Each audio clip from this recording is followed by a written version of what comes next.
Hello all అందరికీ happy Sri Rama Navami. ముందుగా ఈరోజు వడపప్పు కడిగి నానబెట్టుకున్నాను. తర్వాత పానకం ప్రిపేర్ చేయడానికి బెల్లం, యాలకులు ఇంకా మిరియాల పొడి రెడీ చేసి మొత్తం మిక్స్ చేసుకున్నాను.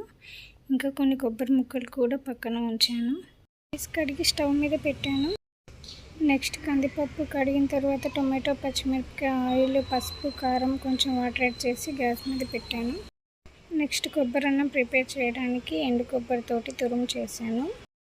నెక్స్ట్ ప్యాన్లో కొంచెం ఆయిల్, తాలింపు గింజలు వేసాక ఉల్లిపాయలు, పచ్చిమిరపకాయలు వేగించిన తర్వాత కొంచెం వేరుశనగ పల్లీలు, కొబ్బరి పొడి, కరివేపాకు, సాల్ట్ అన్నీ వేసి ఉడికించిన అన్నం వేసి బాగా కలుపుకోవాలి.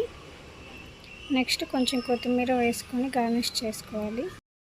పప్పులోకి తాలింపు ప్రిపేర్ చేసిన తర్వాత చింతపండు రసం ఇంకా తాలింపు మొత్తం మెదిపిన పప్పులో వేసి కలిపెట్టాలి. ఇవి ఈరోజు నేను చేసిన స్పెషల్స్. Thanks for watching.